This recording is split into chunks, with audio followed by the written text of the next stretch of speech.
কই দোস্ত বল বল তাড়াতাড়ি বল। কই ইয়া আবরা আবরা ফাইন্না মান তালা হুদুনাইনা সাদরা সাদরা, হে খরগোশের বাচ্চা তোর কানগুলো ছোট, তোর লেঞ্জাটা ছোট, তোর পাগুলো ছোট, তোর পেটটা মোটা, এটা বলে সূরা। পুরা ইবলিসও সেদিন মনে হয় দাঁত খেলে হাসছিল। মায়ের ওই অন্ধকার পেট ভেদ করে বাচ্চার বুক ভেদ করে হৃৎপিণ্ডের উপরে রোগটা যখন আঘাত করলো, হিট করলো, সঙ্গে সঙ্গে ওই বাচ্চাটা মায়ের পেটের মধ্যে পিলপিল পিলপিল করে নড়াচড়া শুরু করে দিল। বলুন আল্লাহু আকবার। মদিনার বাজারে যাওয়ার পর আবু বকর সিদ্দিক রাদিয়াল্লাহু তাআলা আনহু দাঁড়াইছে কোণাতে। ইহুদি এক কোণা থেকে ঠেস মেরে মেরে আবু বকররে বলতেছে, কি গো আবু বকর, তোমার নবী এতদিন বললো তোমার আল্লাহ নাকি সব কিছুর মালিক, তো তোমার আল্লাহ আবার মানুষের কাছে ঋণ চাচ্ছে, এটা আবার কেমন আল্লাহ? তার মানে তোমার আল্লাহ একটা ফকির, তোমার আল্লাহ একটা মিসকিন। নাউজুবিল্লাহ বলবেন না? আল্লাহর আয়াতের অপব্যাখ্যা করে যেমনি ফকির মিসকিন বলেছে, আবু বকরের কলিজায় আগুন জ্বলে উঠছে। নরম মেজাজের আবু বকর তো, নরম মানুষ গরম হইলে কিন্তু রুখা মুশকিল হয়ে যায়। যেমনি বলছে তোমার আল্লাহ ফকির, আবু বকর গরম হয়েছে, খবরদার আমার গালি দিচ্ছিস দে, আমার বাপ মার গালি দিচ্ছিস দে, আমার আল্লাহর আয়াতকে এবং কোরআনের আয়াতকে অপব্যাখ্যা করে ফকির মিসকিন বলবি, আমি আবু বকর কিন্তু হাত গুটে বসে থাকবো না। আল্লাহু আকবার। দ্বিতীয়বার আবার বলছে তোমার আল্লাহ ফকির, তৃতীয়বার আবার বলছে তোমার আল্লাহ ফকির, এই আয়াতের অপব্যাখ্যা করে এবার যাইবি কই? ডান হাতটা তুলে আবু বকর কইসা ইহুদির গালে থাপ্পড় বসায় দিছে। সুবহানাল্লাহ বলেন।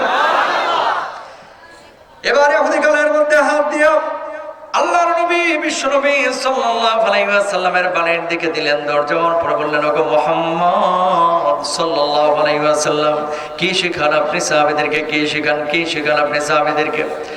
কি হয়েছে? আপনার সাহাবীরা তো ইহুদি ধরে ধরে মারে। কে মেরেছে তোমাকে? কয় আপনার আবু বকর মারছে। আল্লাহর নবী বললেন, আমি বিশ্বাস করি না আমার আবু বকর কাউকে অন্যায় ভাবে মারতে পারে না। ডাকেন আপনার আবু বকরকে। আল্লাহর নবী এবার ডাক দিলেন, আবু বকর, কি শুনলাম তোমার নামে তুমি নাকি ইহুদিরে মারছো? আবু বকর জবাব দিলেন, ইয়া রাসূলুল্লাহ, এই জালেম এমন একটা অন্যায় করেছে যে অন্যায়ের কারণে তারা আমি মারতে বাধ্য হয়েছি। কি অন্যায় করেছে গো নবীজি?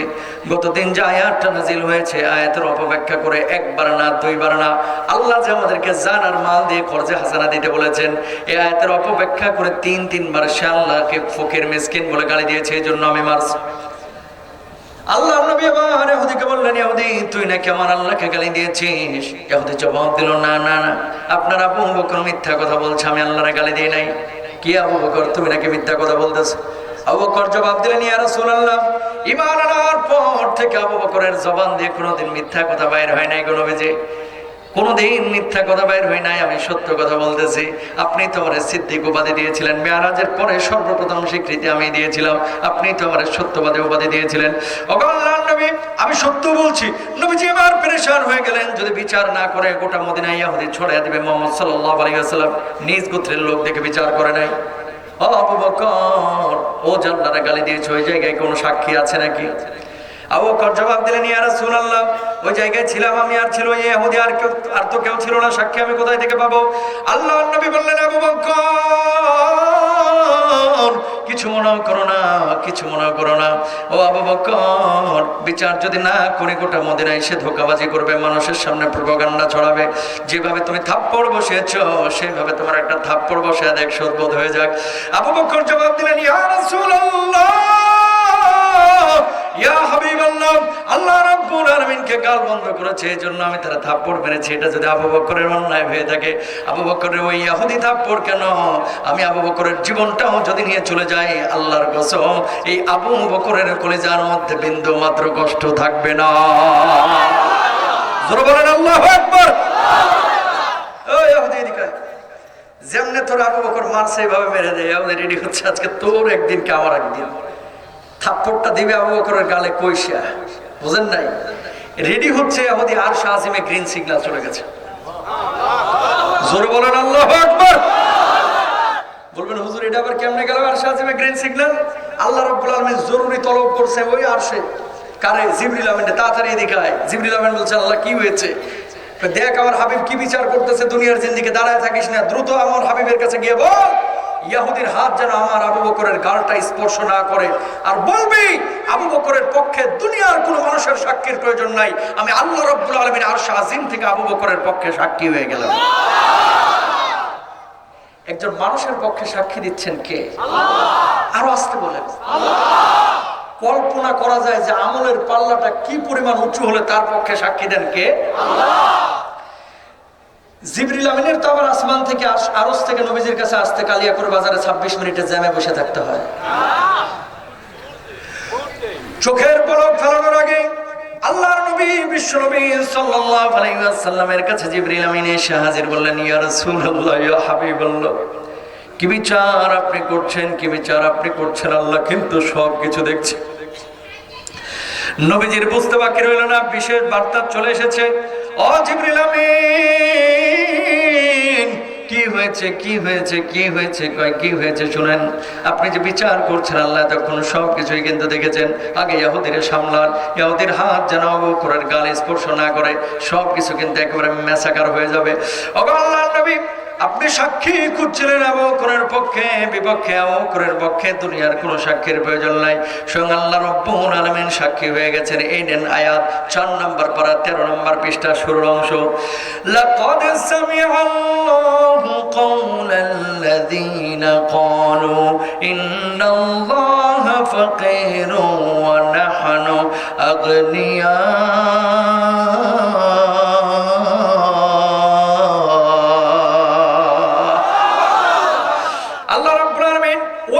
কথা শুনেছেন যে আমার আল্লাহকে ফকির বলেছে, যে আমার আল্লাহকে মিসকিন বলেছে। আমার আল্লাহ ফকির না, মিসকিন না, নাউজুবিল্লাহ।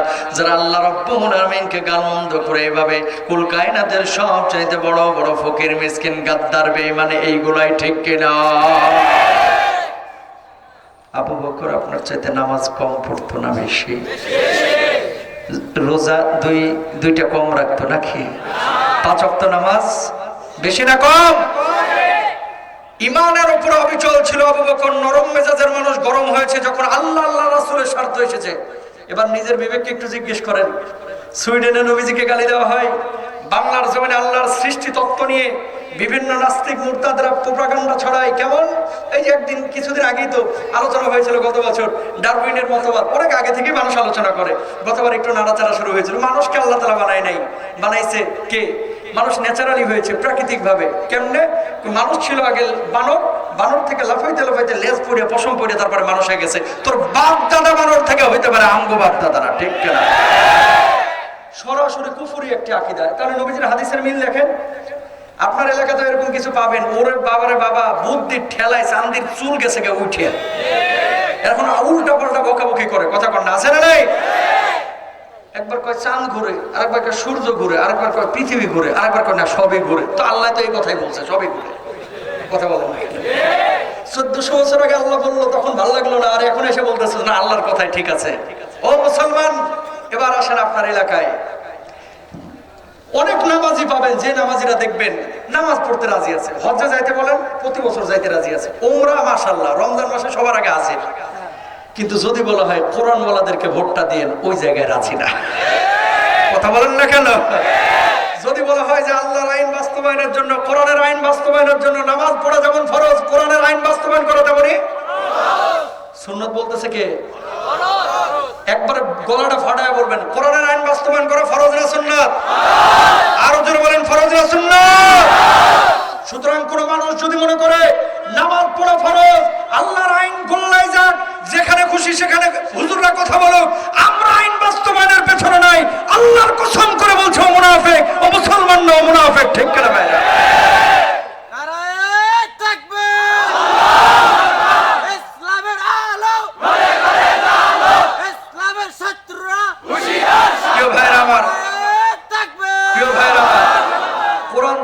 লাভ না ক্ষতি, একবার বিবেক খাটায় বলেন তো। দল আপনি যেটাই করেন এটা আপনার ব্যক্তিগত ব্যাপার, এটা দলীয় কোনো মাহফিল না, আমি সেটা বলতেছি না। কথা হচ্ছে যে আমি যে শুরুতে একটা আয়াত বলেছি এবং হাদিস বলেছি, কি মুসলমানের সংখ্যা বাড়বে, নামাজের সংখ্যা বাড়বে, কিন্তু মুসলমান ওর যে ঈমান না ও নিজেও জানে না, কথা কয় না। আরো কিছু প্রমাণ দেব, তার আগে একটা উদাহরণ দিই। দুনিয়ার উজবেকিস্তান একটা দেশ আছে, আপনারা জানেন তো, সোভিয়েত ইউনিয়নের। 2-3 বছর আগে আমার সফর ছিল উজবেকিস্তান। কোরআন থাকলে লাভটা কি খেয়াল করেন। ইমাম বুখারী রাহিমাহুল্লাহর কবরটা জিয়ারত করলাম বুখারায়, পরে সামারকান্দে এসেছি। সামারকান্দে এসে এক মসজিদে ঢুকেছি জোহরের নামাজ আদায় করার জন্য। ওমা সামনে নামাজ আদায় করতেছি, দেখলাম পেছনে সমস্ত মুসল্লিদের মোবাইল ফোন, মানি ব্যাগ ওই জুতার বক্সের এখানে রেখে সবাই নামাজ আদায় করতেছে সামনে। চিন্তা করলাম যে কি হাজার হাজার শত শত মোবাইল মানি ব্যাগ পেছনে রেখে সামনে নামাজ আদায় করতেছে, কারণটা কি? সবার কি মোবাইলের ব্যাটারি শেষ নাকি, চার্জ শেষ নাকি? পরে বুঝলাম যে না, নামাজে খুশু নষ্ট হবে, এই জন্য পেছনে মোবাইল রেখে সামনে নামাজ আদায় করতেছে। আল্লাহু আকবার বলেন। নামাজ শেষে ভাবলাম আল্লাহ বাঁচাইছে যে মসজিদটা গাজীপুর চৌরাস্তা আর গুলিস্তানের কোনো মসজিদ না। কথা কর না কেন? আমার দেশে মসজিদে জুতা নিরাপদ না, জুতা জুতা জুতা, ঠিক না?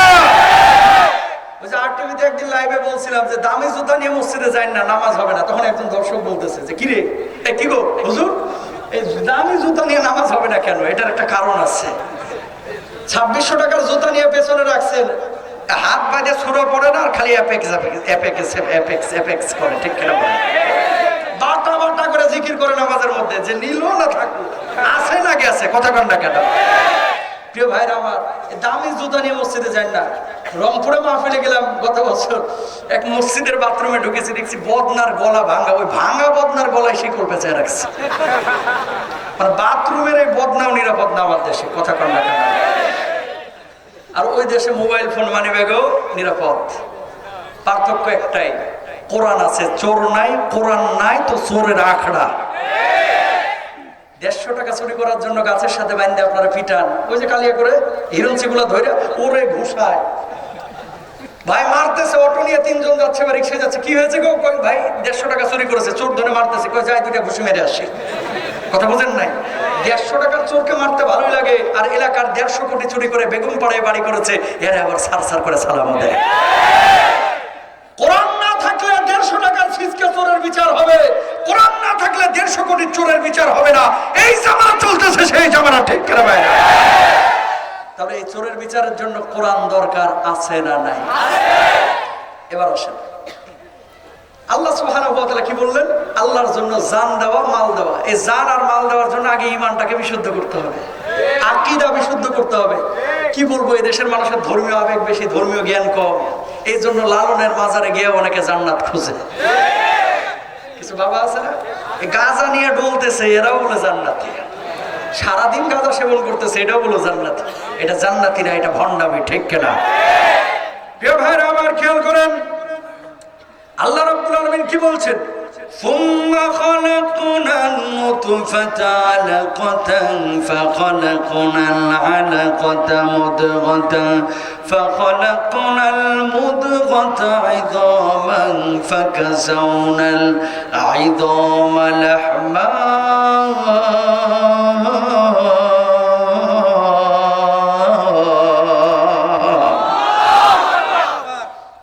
ডারউইনের মতবাদ যারা বিশ্বাস করে মানুষ এমনি এমনি হয়েছে, তাদের জন্য এই আয়াত দলিল। খেয়াল করেন, রব্বুল আলামিন বললেন আমি মানুষকে মায়ের অন্ধকার পেটের মধ্যে কিভাবে তৈরি করেছি। খেয়াল করেন, বাপ মার মিলনের পরে মায়ের পেটের মধ্যে আল্লাহ তাআলা একটা শুক্রবিন্দু তৈরি করেছেন, শুক্রাণু ডিম্বাণুর মিলন ঘটায়া। ওই শুক্রবিন্দুটাকে আল্লাহ রাব্বুল আলামিনের পরে একটা রক্তের পিণ্ডে তৈরি করেছেন। ওই রক্তের পিণ্ডটা তখন জোকের মতো দেখা যায়, যে ওই জোকের মতো পিণ্ডটাকে আল্লাহ এবার গোশতের পিণ্ডে পরিণত করলেন। মা তখনও জানে না অন্ধকার পেটের মধ্যে কি হচ্ছে, বমি বমি লাগে, কখনো কখনো মা বমিও করে দেয়, কিন্তু জানে না পেটের মধ্যে কি ঘটনা ঘটতেছে। ওই রক্তপিণ্ডটাকে আবার আল্লাহ গোশতের পিণ্ডে পরিণত করলেন। ওই গোশতের উপরে এবার সাদা আল্লাহ রাব্বুল আলামিন মাথার হাড়, বুকের হাড়, পিঠের হাড়, পেটের হাড়, বুকের হাড়, কচি কচি মাছের কাটার মতো হাড়গুলোকে গোশতের উপরে বিছায় দিলেন। ওই গোশতের উপরে আল্লাহ তাআলা হাড়ের উপরে হাড় দিলেন, হাড়ের উপরে আবার গোশতের প্রলেপ দিলেন। ওই গোশতের উপরে সাদা কালো চামড়া লাগাইয়া সুন্দর আকার আকৃতি দিয়ে আল্লাহ রাব্বুল আলামিন মায়ের অন্ধকার পেটের মধ্যে আপনাকে আমাকে তৈয়ার করলেন। বলুন সুবহানাল্লাহ। এবার রব্বুল আলামিন কি বলছেন? লাকাদ খালাকনাল ইনসানা ফি আহসানি তাকওয়ীম।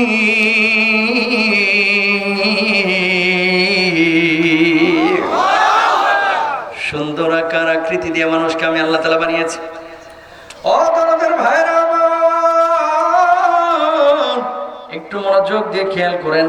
5টা আঙ্গুল আল্লাহ রাব্বুল আলামিন আপনারা দিয়েছেন, যদি 3টা আঙ্গুল দিতেন খাবারের লোকমা কিন্তু ধরতে পারতেন না। বুঝবেন কিন্তু কথাগুলা। দেখেন সুন্দর আকার আকৃতি দিয়ে যে আল্লাহ তাআলা বলতেছেন আমি মানুষকে বানাইছি। ইবনে কাসির রাহিমাহুল্লাহ এটার ব্যাখ্যা করতেছেন। চোখটাকে খেয়াল করেন, একটা চোখ দুইটা চোখ পাশাপাশি না দিয়ে এক চোখ এখানে আরেকটা যদি মাথার পিছনে দিতে ভালো লাগতো? নাকটাকে যদি মুখের উপরে না দিয়ে যদি আপনার নিতম্ব দেশের উপরে দিত তাহলে কেমন লাগতো? ভালো লাগতো? নাকটাকে এখানে না দিলে আপনি কিন্তু খাবারের ঘ্রাণ পাইতেন না। গাজীপুরের রসমালাই আর চমচম খায় কিচ্ছু বুঝতেন না, ও মাটি খাইতেছেন না মিষ্টি খাইতেছেন, ও ফিলিংসই থাকতো না। ঠিক না? সুন্দর আকার আকৃতি দিয়ে আল্লাহ বানাইলো। এবার আসেন, বাচ্চা যখন পেটের মধ্যে আসলো 3 মাস হয়ে যাচ্ছে, মা পেটটা ভার ভার লাগে, বাচ্চা এখনো নড়ে না, এখনো নড়ে না। কখনো কখনো বাচ্চা হয় বাপের মতো, কখনো হয় মায়ের মতো, ব্যাখ্যা আছে তাফসীরের মধ্যে। বিশেষ মুহূর্তে যখন বাপ মা একান্ত সম্পর্ক স্থাপন করে, যদি বাপেরটা আগে নির্গত হয় তাহলে বাচ্চাটা হয় বাপের মতো, যদি মায়েরটা আগে নির্গত হয় বাচ্চাটা হয় মায়ের মতো। ছোট ছোট বলেন সুবহানাল্লাহ। কখনো কখনো বাচ্চা হয়ে গেছে কালো, বাপ মা দুইজনে আপেলের মতো একেবারে টসটসে লাল, আর ছেলে হয়ে গেছে কালো চাঁদ। কথা বুঝেন নাই? কালা। মানুষ সন্দেহ করে যে কিরে বাপ মা এত ফর্সা, ছেলে এরকম হলো কেন? ইবনে কাসির রাহিমাহুল্লাহ এটাও ব্যাখ্যা করেছেন, জেনেটিক্যাল একটা বিষয় আছে এখানে। কি? যে এর দাদা, দাদার বাপ অথবা তার বাপ, নানি বা নানির মা বা তার মা কেউ একজন তার মতো ছিল, এই জন্য আল্লাহ তাআলা তার চেহারাটা এরকম বানিয়ে দিয়েছেন। জোরে বলেন সুবহানাল্লাহ। প্রিয় ভাইরা আমার খেয়াল করেন, তাহলে আল্লাহ রাব্বুল আলামিন শুক্রবিন্দু থেকে একটা গোশতের পিণ্ড, ওই গোশতের উপরে আপনার হাড়ের ফ্রেম লাগাইলেন, তারপরে গোশত আবার সাদা কালো চামড়া লাগাইলেন। এখন আল্লাহ রাব্বুল আলামিন মায়ের পেটের মধ্যে আপনার ভিতরে রূহটাকে দেয় নাই। আল্লাহ এবার ইশারা করলেন, ও রূহ ওই বাচ্চার কলিজার মধ্যে এবার সেটে যা। আল্লাহ যখন ইশারা করলেন, মায়ের ওই অন্ধকার পেট ভেদ করে, বাচ্চার বুক ভেদ করে হৃৎপিণ্ডের উপরে রূহটা যখন আঘাত করলো, হিট করলো, সঙ্গে সঙ্গে ওই বাচ্চাটা মায়ের পেটের মধ্যে পিলপিল পিলপিল করে নড়াচড়া শুরু করে দিল। বলুন আল্লাহু আকবার। একজন মায়ের কাছে এর চাইতে সুখের মুহূর্ত আর হইতে পারে না রে ভাই। বাচ্চা যখন পেটের মধ্যে নড়তেছে, প্রিয়তম স্বামীর কাছে বলছেন, স্বামী তুমি তো বাবা হইতে চলেছো। মায়ের কাছে বলতেছে, মা তুমি নানি হইতে চলেছো। দাদির কাছে বলতেছেন, আপনি তো দাদি হইতে চলেছেন। বাচ্চা আল্লাহ রাব্বুল আলামিন একটা দিলেন, আর দুনিয়ার সমস্ত মানুষগুলো খুশি হয়ে গেল সেই বাচ্চার আগমনে। প্রিয় ভাইরা আমার, আল্লাহ রাব্বুল আলামিন এবার ফেরেশতাদেরকে বলতেছেন, ওই বাচ্চাটাকে পেটের মধ্যে রক্ষণাবেক্ষণ করতে হবে, একটা সাদা প্যাকেট ওর ভিতরে বানায় দাও। সাদা বেলুন আপনারা দেখেছেন, ফোলানোর পরে যেমন বড় হয়ে যায়, মোটা হয়ে যায়। মায়ের ওই পেটের মধ্যে আল্লাহ রাব্বুল আলামিন শুধু বাচ্চা রাখেন নাই, সাদা একটা বেলুনের মতো প্যাকেট তৈরি করেছেন। ওই প্যাকেটটার মধ্যে হুইল পাউডার গুলাইলে যেরকম পিচ্ছিল পানি হয়, 2 লিটার আড়াই লিটার পানি ওই পেটটার মধ্যে, প্যাকেটের মধ্যে আল্লাহ রাব্বুল আলামিন দিয়েছেন। এরপরে বাচ্চাটাকে এখানে ভাসায় দিয়েছেন, মায়ের হায়েজের রক্তটাকে বন্ধ করে ওই সন্তানের নারীর সঙ্গে মায়ের নারীটাকে মিলাইয়া মায়ের মুখের রুচি বাড়াইয়া আল্লাহ রাব্বুল আলামিন ওই মায়ের অন্ধকার পেটের মধ্যে, বাচ্চার পেটের মধ্যে খাবার সরবরাহ করেছেন। বলুন সুবহানাল্লাহ। এখানে একটা প্রশ্ন জাগে, কেন আল্লাহকে চিনেন? একটা প্রশ্ন জাগে যে প্যাকেটটা তৈরি করার দরকার কি ছিল? দেখেন, এখন না হলে ঘুষি মারে আপনার থোতা ভস্কানো যায় না, আপনার মাথা ফাটানো যায় না। যখন পেটের মধ্যে 3 মাস 4 মাসের বাচ্চা ছিল, হাড্ডিগুলো ছিল একেবারে কচকচে, হাড্ডিগুলো ছিল নরম। মা তরকারি কাটে, মা ভাত রান্না করে, মা দৌড়ঝাঁপ করে, মা কাপড় খাচ্ছে, ওই বাচ্চা পেটের সাথে পিঠের সাথে মায়ের পিঠ মিলে হাড়গুলো চিপসের মতো মচমচ করে পেটের মধ্যে ভেঙে যায়। তো ঠিক কেনা? তো আল্লাহ তাআলা ওই ছোট্ট বাচ্চাটাকে ওই প্যাকেটের মধ্যে ঢুকাইয়া বাচ্চাটারে ভাসায়া দিলেন। কেন? এবার মা ডানে গেলে বাচ্চা একাই চলে আসে বামে, মা বামে গেলে বাচ্চা একাই চলে আসে ডানে, মা বসলে বাচ্চা চলে আসে উপরে, মা যখন শুয়ে থাকে বাচ্চা পেটের মধ্যে টুক টুক টুক টুক করে খেলাধুলা করে। সুবহানাল্লাহ বলেন না? আবিয়াতটা যেগুলো, এগুলো বুঝবে না, যেগুলো বিবাহিত এরা জানে এই ঘটনা। পোলাপান হাইসা লাল হয়ে গেছে, এখানে বিয়ে হয়ে যাবে, অভিভাবকরা তাড়াতাড়ি বিয়ে দিয়ে দিবেন ইনশাআল্লাহ বলেন। আল্লাহ তাআলা সবাইকে বিয়ে তাড়াতাড়ি করার তৌফিক দান করুক, আমিন বলেন। এগুলো তোমাদেরও এক্সপিরিয়েন্স হবে। তাকাও, যারা অবিবাহিত এবং বিবাহিতরা জানেন, বউয়ের পেটে যখন বাচ্চা আসে, বাচ্চাটা যখন বড় হয়ে যায় 6 মাস 7 মাস, বাচ্চাটা কিন্তু নড়াচড়া করে এবং পেটের উপর থেকে বোঝা যায়। মার কষ্ট হয় ভাই, কিন্তু মা বলে না। মার কষ্ট হয়, জানটা বের হয়ে যায়, মা স্বীকার করে না। এই কষ্টটাকে বুকের মধ্যে চাপা দিয়ে রাখে। কেন বলতেছে এই কথাটা? 10 মাস 10 দিন পরে মানুষ সর্বোচ্চ 46 ইউনিট ব্যথা সহ্য করতে পারে, কিন্তু মা 57 ইউনিট ব্যথা যন্ত্রণা সহ্য করে আপনারা দুনিয়ার মুখ দেখাইছে। সুবহানাল্লাহ বলেন। এই যে 10 মাস 10 দিনের পুরো কাল পরিক্রমা এবং পুরো যে সিচুয়েশনটা নিয়ন্ত্রণ যিনি করেছেন তিনি কে? এখন এরা যে বলতেছে যে মানুষ বানর থেকে লাফাইতে লাফাইতে ন্যাচারালি হয়েছে, এই আকীদা বিশ্বাস যদি কারো থাকে তার ঈমান থাকবে? ঈমান থাকবে? দাড়ি রাখা শুরু করেছে কিছু যুবক এলাকার মধ্যে, কিছু চাচা দেখবেন চায়ের দোকান থেকে বসে বসে বাঁকা চোখের দিকে তাকায়, কিরে জামাত শিবিরে যোগটোক দিছস কিনা? কথা কন না কেন? আগে নামাজ পড়তো না, এখন নামাজ পড়া শুরু করেছে, এখানেও সন্দেহের দৃষ্টিতে দেখে। টাকনুর নিচে আগে কাপড় পরতে, এখন উপরে পড়া শুরু করেছে, এটারও সন্দেহের দৃষ্টিতে দেখে যে কি ব্যাপারে, মতি গতি তো ভালো ঠেকছে না। হিরঞ্চি গুলোরে সন্দেহ করে না, কিন্তু নামাজি হইলেই হেফাজতি নাকি জামাতি নাকি জেএমবি নাকি হরকতি নাকি তাহরিরি, কত ধরনের সন্দেহ। ও মুসলমান, গত 15 বছরে আমরা দেখেছি কোরআনের দার্স এবং হাদিসের দার্স এবং হালাকা চলছে, বিভিন্ন কিতাবাদি নিয়ে বসে আলোচনা করতেছে, ধরেন তাফহিমুল কোরআন পড়তেছে, বুখারী পড়তেছে, 20 জন মিলে গোল হয়ে মসজিদের বারান্দায় বসে আছে। হঠাৎ কেউ যে পিন মারছে পুলিশকে, পুলিশ এসে বলতেছে, গোয়েন্দারা এসে বলতেছে জিহাদি বই সহ 21 জন জঙ্গি গোপন বৈঠকের সময় আটক। কথা কন না কেন? 15টা বছর জঙ্গি নাটক সাজায় আজকে নিজেই জঙ্গির কারখানায় পরিণত হয়েছে। ঠিক কিনা মুসলমান? কোরআনকে কেউ যদি বলে জঙ্গির বই, দাড়িকে কেউ যদি বলে জঙ্গির দাড়ি, টুপিকে কেউ যদি বলে জঙ্গির টুপি, জুব্বাকে কেউ যদি বলে জঙ্গির জুব্বা, কোটকে কেউ যদি বলে জঙ্গির কোট, হুজুরকে কেউ যদি বলে জঙ্গির হুজুর, 1000 বার এই কোরআনকে বুকে ধরে জঙ্গি হতে রাজি আছি, দাড়িকে জঙ্গি হতে রাজি আছি, আল্লাহ আল্লাহ রাসূলকে কষ্ট দিতে রাজি নাই। ঠিক কিনা মুসলমান?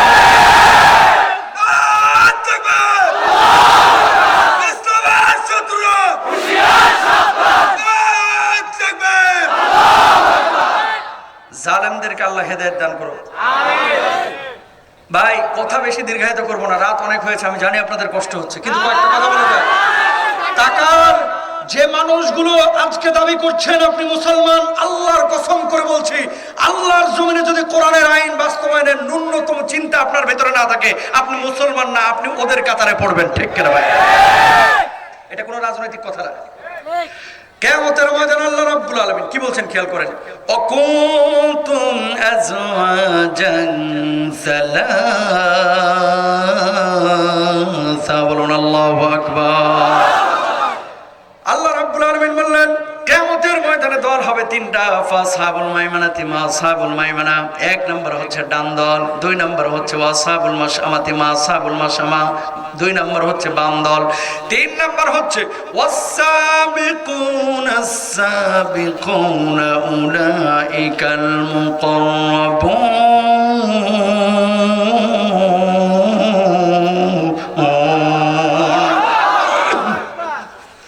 কিয়ামতের ময়দানে আল্লাহ রাব্বুল আলামিন বললেন দল হবে 3টা, একটা হচ্ছে ডান দল, আরেকটা হচ্ছে বাম দল, আরেকটা হচ্ছে আল্লাহর নৈকট্য প্রাপ্ত মুখোমুখি দল। এরা কারা?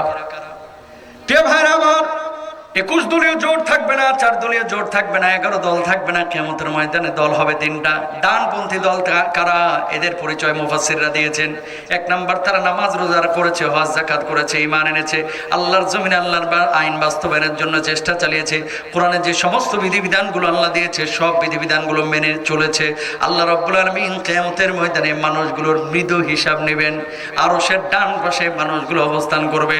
আল্লাহ রাব্বুল আলামিন সামান্য হিসাব নিকাশ নেওয়ার পরে মানুষগুলোকে বলবে, বান্দারে যা যা যা, জান্নাতের যেই দরজা দিয়ে খুশি সেই দরজা দিয়ে আমি আল্লাহ রাব্বুল আলামিনের জান্নাতে চলে যা। জোরে বলেন সুবহানাল্লাহ। তাহলে নামাজ পড়া দরকার আছে না নাই? হজ যাকাত রোজার দরকার আছে না নাই? যৌতুক নেওয়ার দরকার আছে না নাই? কেউ যদি বলছে যে আছে, তাহলে চান্দি ভাড়া এলাম। কথা কন না কেন? আল্লাহ যেটা বলে কোরআনে, আফাতুমিনুনা বিবাদিল কিতাবি ওয়া তাকফুরুনা বিবাদ। আমাদের নেচার কি জানেন? এখন বাইছা বাইছা মাসালাগুলো আমরা গ্রহণ করি, বাইছা বাইছা বিধান মানি। কথা কয় না? আর কত উদাহরণ দেব, তাকান। লাউ খাওয়া সুন্নাত, মিষ্টি খাওয়া সুন্নাত, দুপুরে ভাত খাই একটু ঘুমানো সুন্নাত। এই বদমাশ এই সুন্নাতগুলো তোর চোখে পড়ে, আল্লাহর জমিনে আবু সাঈদের মতো বুকে বুক পেতে দেওয়া বুলেটের সামনে প্রয়োজনে দিন কায়েমের জন্য, অধিকার কায়েমের জন্য এই সুন্নত খুঁজে পাস না কা? কথা বলেন ঠিক না? বাইচা বাইচা সুন্নত গুলোকে ফিটিং করে, এই সুন্নত গুলো গেল কোথায়?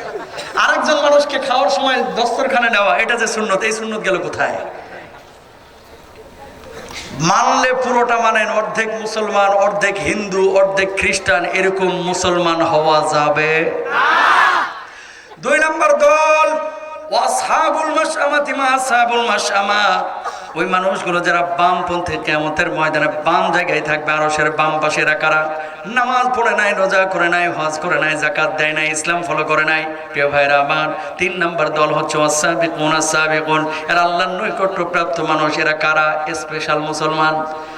এই মানুষগুলো আল্লাহর জমিনে আল্লাহর আইনকে বাস্তবায়ন করেছে, নামাজ পড়েছে, রোজা করেছে, হজ করেছে, যাকাত দিয়েছে, জিহাদের ময়দানে চলে গেছে, যুদ্ধক্ষেত্রে গিয়ে নিজেদেরকে বিসর্জন দিয়েছে, শহীদ হয়েছে। আল্লাহ রাব্বুল আলামিন এই মানুষগুলোকে কিয়ামতের ময়দানে দাঁড় করাবেন আর বলবে, বান্দারে, আজকে আমি আল্লাহ রাব্বুল আলামিন তোদের কোনো হিসাব নেব না, সবার আগে ওই নবীর সাথে তোরা হাসতে হাসতে জান্নাতে ঢুকে যা। আরো হাসতে বলেন সুবহানাল্লাহ। এবার সিদ্ধান্ত আপনাকে নিতে হবে, আপনি কি ডানপন্থী হবেন না ওয়াসাবিকুন আস-সাবিকুনের মধ্যে হবেন? হয় নৈকট্যপ্রাপ্ত হবেন, মানে ওই যে মুখোমুখি দলে থাকবেন, অথবা আপনি ডানপন্থী থাকবেন। মুখোমুখি দলে হওয়ার জন্য স্পেশাল মুসলমান হওয়া লাগে, এটা সবাই পারে না। এই বাংলার জমিনে কিছু মুসলমান আছে জেলে যাইতে ভয় পায়, আর কিছু মুসলমান আছে ফাঁসির কাস্টে যাইতেও ভয় পায় না। মুমিনের ঈমান হচ্ছে এরকম, দিনের প্রয়োজনে, কোরআনের প্রয়োজনে, যেখানে যখন যেভাবে প্রয়োজন নিজেকে সে উৎসর্গ করে দিবে, ঠিক না? এরা হচ্ছে ওয়াসাবিকুন আস-সাবিকুন। ডোন্ট মাইন্ড ভাই, এখানে আইন শৃঙ্খলা বাহিনীর অনেক ভাইরা থাকতে পারেন। আমাদের এই বাংলাদেশের অনেক যুবকদেরকে, তরুণ তরুণীদেরকে এবং মুরব্বীদেরকেও 15-16 বছর ধরে পশ্চিমা বিশ্বের একটা ট্যাবলেট খাওয়ানো হয়েছে। ট্যাবলেটটা কি?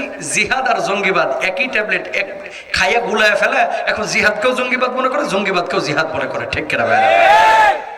কিন্তু এই জিহাদ আর জঙ্গিবাদ কি এক জিনিস? ইসলামে জিহাদ আছে না নাই? কেমন মুসলমান আমরা, তাকান তো। আমর ইবনুল আস ঈমান আনে নাই, তখন কাফের, তখনও ঈমান আনেন নাই, পরে ঈমান আনছে। আব্দুল্লাহ জুলবাজাদেন কাফের, তখনও ঈমান আনেন নাই, নবীজির সামনে এসে বসে থাকে। তো সাহাবীরা এইভাবেই করে, এই বেটা ঈমান আনো না, এই নবীজির সামনে বসে থাকো কার? ওনার কথাগুলো শুনলেই ভালো লাগে, মুখ থেকে যেন এক একটা মুক্তার দানা বাইর হচ্ছে। এখন ঈমান আনে নাই। আল্লাহু আকবার বলেন। আব্দুল্লাহ জুলবাজাদেন চাচা মুশরিক, বড় মূর্তি পূজারী, মূর্তি বানায় ওই চাচা, মূর্তি পূজক চাচার ভাতিজা এসে ওর কাছেই বড় হয়েছে, নবীজির কাছে বসে থাকে। কি গো, ঈমান আনো না, মুহাম্মদ সাল্লাল্লাহু আলাইহি ওয়াসাল্লামের সামনে বসে থাকো কেন? কই ভাই, ওনার দরবারে আসলে, ওনার সামনে বসলে যদিও ঈমান আনে নাই, বুকটা শীতল হয়ে যায়, কলিজাটা ঠান্ডা হয়ে যায়, এর লাগা ঈমান আনে নাই, তাও সামনে এসে বসে থাকে। আল্লাহু আকবার বলেন। আমর ইবনুল আস যখন একদিন বসে আছে, তখন ঈমান আনেন নাই। নবীজির কাছে যখন কোরআনের আয়াত নাজিল হইতো, মৌমাছির মতো গুনগুন আওয়াজ শুরু হয়ে যেত। হঠাৎ নবীজি মাথা নিচু করলেন, গুনগুন আওয়াজ শুরু হয়ে গেছে, সূরা নাজিল হচ্ছে। কি সূরা? সূরা আসর। সবাই জানেন আপনারা, ওয়াল আসরি ইন্নাল ইনসানা লাফি খুসর ইল্লাল্লাযীনা আমানু ওয়া আমিলুস সালিহাত ওয়া তাওয়াসাউ বিল হাক্কি ওয়া তাওয়াসাউ বিস সাবর। সব মানুষ ক্ষতির মধ্যে আছে, 4 শ্রেণীর মানুষ ছাড়া, যারা ঈমান এনেছে, যারা সৎ কাজ করেছে, যারা ধৈর্য ধারণ করেছে, যারা সৎ উপদেশ মানুষকে দিয়েছে। এই মানুষগুলো কিয়ামতের ময়দানে জান্নাতে যাবে। সুবহানাল্লাহ বলেন। আয়াত সূরাটা যখন নাজিল হলো, আমর ইবনুল আস কাফের, শোনার সাথে সাথে সূরাটা মুখস্থ করে ফেলেছে। ঠিক ওই সময় জীবিত ছিল মুসাইলামাতুল কাযযাব, যে নিজেকে খোদা, এই নবী দাবি করেছিল যে মুহাম্মদ সাল্লাল্লাহু আলাইহি ওয়াসাল্লাম এটা হচ্ছে মিথ্যা নবী, নাউযুবিল্লাহ, আমি হচ্ছে সত্য নবী। তো আমর ইবনুল আসের সাথে আবার মুসাইলামাতুল কাযযাবের বন্ধুত্ব ছিল। পরবর্তী দিন গেছে মুসাইলামাতুল কাযযাবের কাছে। কি গো মুসাইলামাতুল কাযযাব, এই সাহাবীদের, আবু বকরদের নবীর কাছে দেখি প্রতিদিন 1 দিন 2 দিন পর পরে সূরা আসে, আয়াত আসে, তুমি যে নবী দাবি করছো, তোমার কাছে কি সূরা টুরা আসে না? মুসাইলামাতুল কাযযাব জবাব দিচ্ছে, আমার কাছে আসে, আমি মানুষের সামনে বলি না। কিছু চাপাবাজ এলাকাতেও কিন্তু আছে, কথা কন না কেন? দলিলে পারে না, যুক্তিতে পারে না, তর্কে পারে না, কোরআন হাদিসের রেফারেন্সে পারে না, দলিলে একটা লাকুম দিন হুকুমলিয়া দিন, কথা কয় না। আর মিথ্যাগুলোকে এত সুন্দর করে বুঝায় বুঝায় মিথ্যাগুলোকে প্রকাশ করে, যেন বাপরে বাপ গত রাতে জান্নাত থেকে পালায় আসছে। সাংবাদিক দেখলে এত সুন্দর করে মিথ্যা কথাগুলো গুছায় বলে, যেন মিথ্যার উপরে রাজশাহী বিশ্ববিদ্যালয় থেকে পিএইচডি করছে। এত ভালো গুছায় মিথ্যা বলতে পারে। এখন অবশ্য দিল্লিতে আছে, এখানে নাই। আছে কোথায়? এখানে কিন্তু নাই, ওখানে কিন্তু আছে। আমি যে কথাটা বলতে যাচ্ছি, দেখেন আমর ইবনুল আস তখনও কিন্তু ঈমান আনে নাই। তিনি কি ছিলেন? কাফের। কি মুসাইলামাতুল কাজ্জাবকে বলতেছে উনার নবীর উপরে, ওই নবীর উপরে এত সূরা নাজিল হয়, তোর উপরে হয় না বন্ধু? কারণ তুমিও কাফের, উনিও কাফের। কয় আমার উপরে হয়, আমি মানুষের সামনে বলি না। কয় শুন, কালকে একটা সূরা আসলো মুহাম্মদ সাল্লাল্লাহু আলাইহি ওয়াসাল্লামের উপরে, ভাই এই সূরাটার অর্থ আমার জানটা ঠান্ডা হয়ে গেছে। কয় সত্যি নি? কয় হ। কয় একটু শোনা না, আমার একটু শোনা দেখি। কাফের হওয়ার পরে উনি মুখস্থ করে ফেলছে। কয় দেখ, ওয়াল আসরি ইন্নাল ইনসানা লাফি খাসর ইল্লাল্লাযিনা আমানু ওয়া আমিলুস সালিহাত ওয়া তাওয়াসাউ বিল হাক্কি ওয়া তাওয়াসাউ বিস সাবর। দেখছিস কত সুন্দর সূরা, কি সুন্দর মেসেজ। 4টা কাজ করলে মানুষ জান্নাতে যাবে, এরা সফল কাম, এরা ক্ষতির মধ্যে না। আমর ইবনুল আস বসে রয়েছে, এবার বলতেছে দোস্ত, আজকে যদি কোনো সূরা আমার না শোনাইতে পারোস, তোর সাথে আমার সম্পর্ক শেষ। আমি জানবো তো একটা বাটপার। দোস্ত এত বড় কথা, তুই একটু ওয়েট কর দেখি। আমার কাছে গত রাতে যে সূরাটা আসছে, এই সূরাটা আমি একটু মনে করে লই। মাথাটা নিচু করে একটা সূরা বানাইতেছে। কতক্ষণ পরে মাথা উঁচু করে বলতেছে, আমার উপরে গতকাল একটা সূরা নাজিল হয়েছে, কাউরে বলি নাই, শুধু তোরই বললাম, কিন্তু খবরদার কাউরে কইস না, কইলে তো আবার ধরা খাইব। কই দোস্ত বল বল, তাড়াতাড়ি বল। কই ইয়া আবরা আবরা ফাইনা মান তালা হুদ নয়না সদরা সদরা। হে খরগোশের বাচ্চা, তোর কানগুলো ছোট, তোর লেঞ্জাটা ছোট, তোর পাগুলো ছোট, তোর পেটটা মোটা, এটা বলে সূরা। হে খরগোশের বাচ্চা, তোর কান ছোট, তোর পা ছোট, তোর লেজ ছোট, তোর পেটটা মোটা, এটা বুঝি সূরা। ইবলিসও সেদিন মনে হয় দাঁত খেলায় হাসছিল। কথা বলেন না কেন? আমর ইবনুল আস কতক্ষণ পরে মাথা উঠিয়ে বলতেছে, বাপ রে বাপ, কি সূরা একটা বানাইছস, এটা বুঝি সূরা। খোদার ঠেয়া নাই, আর খোদার আর কাম নাই যে খরগোশের কান ছোট, এটা তোর কাছে সূরা নাজিল করে বুঝাইতে হইব। আমর ইবনুল আস, আমি কাফের হতে পারি, কিন্তু আল্লাহকে বিশ্বাস নাও করতে পারি। ঈমান আনতে আমার সময় লাগবে না। আল্লাহর নামে হলফ করে বলছি, মুহাম্মদই সর্বশ্রেষ্ঠ এবং মুহাম্মদই শেষ জামানার নবী। তুই হচ্ছে ইচ্ছা, তুই হচ্ছে এই পৃথিবীর সর্বশ্রেষ্ঠ মৃত্যু, তুই কাযযাব। বলুন আল্লাহু আকবার। কাফের হওয়ার পরেও সত্য কথাটাকে অবলীলায় বলে ফেলেছে। এবার আপনার এলাকায় আসেন তো, কালিয়া করে কিছু লোক আছে 15 বছর এই গ্রুপে ছিল, এখন খোলস চেঞ্জ করে এই গ্রুপে। কথা কন না কেন? এখন আবার এদিকে চলে এসে ব্যাটারি চালিত রিক্সাওয়ালাদের থেকে 20 টাকা খাওয়ার লাগে। আবার যখন জামাতের ভাইদের সাথে আসে, টুপি লাগায় আসে, আমি তোমাদের সাথেও আছি। এরশাদ চাচার দলের সাথে আমি তোমাদের সাথেও আছি। এরা মুসলমান না, এগুলো মুনাফিক। যে কোনো একটা নীতির উপরে থাকেন। কেন বলছে এই কথাগুলো? আজকে আমার সাবজেক্ট হচ্ছে মুসলমান আছে কিন্তু আসল মুসলমান কমে গেছে, আর ইমানদার আছে কিন্তু আসল ইমানদারের সংখ্যা কমে গেছে। মাইন্ড করেন না ভাই, এই এলাকার মধ্যে এমন লোক হাজার হাজার পাবেন, না হলেও 45% লোক পাবেন যারা প্রত্যক্ষ এবং পরোক্ষ সুদের সাথে জড়িত। তা আপনি মুসলমান যদি দাবি করেন, আপনি কোনো কলা কৌশলে হুজুরে বুঝ দিতে পারবেন না হুজুর সুদ খাওয়া যায়, ঠিক কিনা?